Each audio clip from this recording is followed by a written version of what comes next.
Koido, don't do it. We are talking about the drama at the Senate. Don't do it. Don't.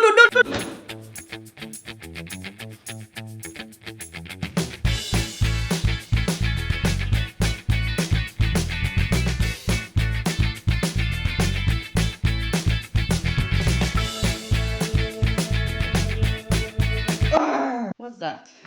Like, why do you have to? Sorry, guys. Interrupting me while I was trying to talk about something very, very important. You guys already know that Ugandan President Yoweri Museveni wants to die in power. Sorry, Ugandans. No offense, but hey, I mean, it's not like we're better off in Nigeria. But this coming January will be 40 years since Yoweri Museveni has been president of Uganda. Why? Like, why? The man is 81, my people. Yet he has decided to run again in the coming election this coming January. 81 years old, kilo day. Who, what, why? Doesn't he have children or grandchildren and great-grandchildren that will be like, Grandpa, it's enough. He don't do now. Only you, Waka, come. Are you the only one? In 2005, this man removed 2-term limits as stated by the Constitution. As if that was not enough, in 2017, when he realized he was getting close to the age limit, he kukuma changed the Constitution again, removing the age limit. Why? Just so he can die there. No, so. And now he has kicked off the campaign for another re-election. The devil is a liar. Not just him. Now they have statues of him campaigning as well, just like they did in Cameroon. Very embarrassing something. By the way, it may be time to do fundraising for this man to buy a new shirt. I'm sorry. I'm so sorry.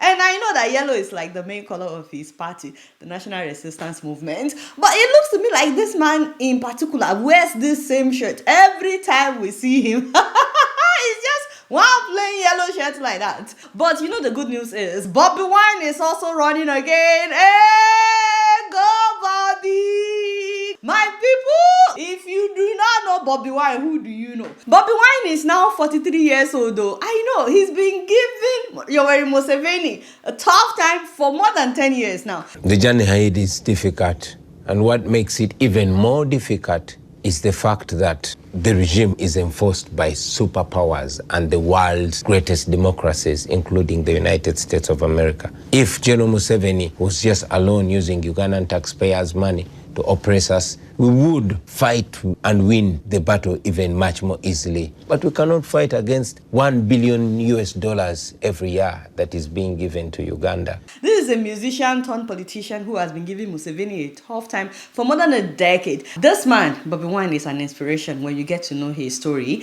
And it is very possible that he will be the president of Uganda someday. Amen, somebody. By the way, he grew up in the ghetto.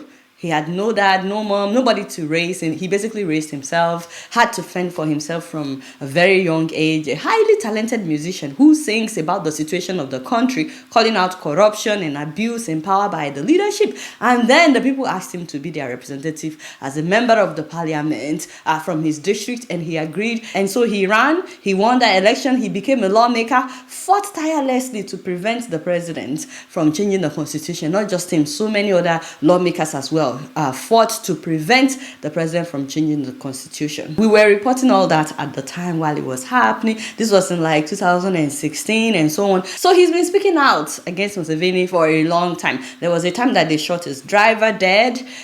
He's been arrested on numerous occasions. There was a time that Ugandans in Kenya, Ugandans in the UK, in the US, Ugandans in different parts of the world literally protested for his release when they arrested Bobi Wine. And there was a time they shot him in the leg, and then they told the world that he just stumbled and injured himself. They've placed him under house arrest numerous times. He has endured so much. Bobby Wine has endured so much by the age of 43, man. Yet he has never stopped advocating for change in Uganda while also singing about the injustice in his country. Last year, he bagged a law degree. Congratulations! I guess now he can represent himself whenever they arrest him. No, really, we are so proud of him, and especially of his beautiful wife, Barbie. Woo, father! Bobby and Barbie. You guys cannot forget those names. So this woman is strong, guys. She is strong. Not everybody can support their spouse. Challenging powerful people, corrupt people, But this woman has done this with grace, always speaking out each time her husband had been arrested, campaigning for his release, protecting herself and her children. Guys, National Geographic did a documentary about their lives, by the way, for those who may not know this power couple. I'll put the link in the description. The title is Bobi Wine, the People's President. Make sure that you watch it. You would love it. It's on YouTube. It's also on Disney and I think on Hulu as well. Now, for real, guys, I still don't understand how an elderly somebody, a man who is now in his 80s, will be trying to compete with somebody about 40 years younger than him, trying to harm somebody that can be his son or even his grandson. How? Make it make sense, guys. Why is Museveni still going after Bobi Wine till now? Do you know that even now that Bobi has announced that he's running again in the coming election that will be held this January, he has already sent police out there obstructing his campaigns, blocking main roads. So Bobi Wine and his entourage, they are having to travel through dirt roads, untarred roads, just to make life difficult for them. But guys, the people of Uganda, they've had enough. I can show you so many inspiring things that Bobi Wine has said in the past. But there's one statement he made at that time when they were trying to stop Museveni from changing the constitution. So this was a while back. There was one statement he made that time that stood out to me when he was talking about the security forces that they've been using to harass him, to harass anybody that supports him. Because it's not just him that had been arrested. They've arrested so many people that supported him. And he talked about how they are actually facing the same challenges that the protesters are also facing. And that someday they will also say enough is enough. Those people are not any different from us. They face the same challenges. They have the same struggle of life. They also want freedom. And I know that one day they are going to join us. Someday they will join the masses. Because guess what happened in Madagascar? That's exactly what happened in Madagascar. When the young people started protesting because of water, electricity shortages, and because of corruption, poverty, high cost of living, the president of Madagascar basically used the military against the people. They told the military to go out there and shoot tear gas at the people. They tear gas them, they beat them up. They even opened live ammunitions at the protesters. These were young people. Human rights organizations said that at least 22 protesters were killed in Madagascar. At least 22. Just between September 25th and now, because they started this protest on September 25th. And more than 100 people badly injured. But guess what? The people refused to give up. As a matter of fact, they literally carried the bodies of their friends that were killed. And they went back on the streets demanding that the president must step down. I was like, what? Don't play with Gen Z. Guess what? The same military that had been killing them, when they realized that these people are willing to die for things to change, they now joined the people and they ousted the president. Wow. Wow. So guys, in all the countries where security forces are being used to torture the people just because they are protesting, where security forces are throwing tear gas at protesters, harassing protesters, shooting people, the time will come, like Bobi Wine said, that even the security forces will say, you know what, enough is enough.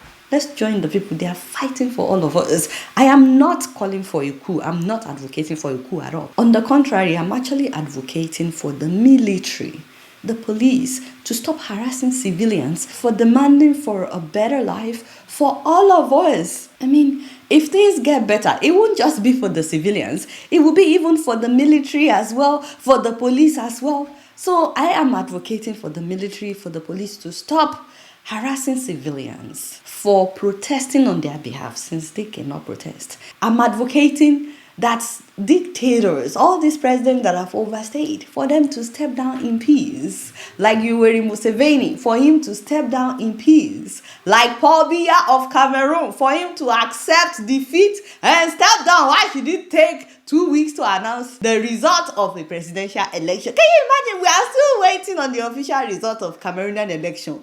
The devil is a liar. Congratulations to the people of Madagascar. Ugandans, we're reading for you. Hopefully, Museveni will finally step down even before the coming election. I don't know why he's running. Lastly, guys, our deepest condolences to the people of Kenya on the passing of opposition leader Baba Raila Odinga, who died at the age of 80. You guys are familiar with Raila Odinga. This man ran for president 5 different times in Kenya. 5 times, guys. Unfortunately, it wasn't meant to be.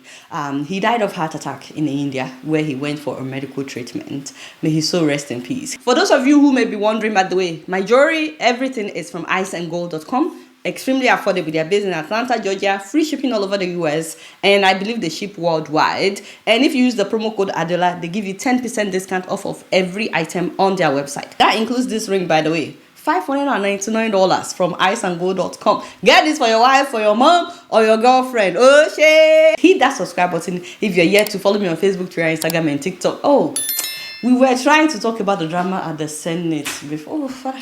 That will have to be the next video. I'm sorry. Alright, y'all. It's Muriel. Until next time, I'm gonna see you later. Peace out.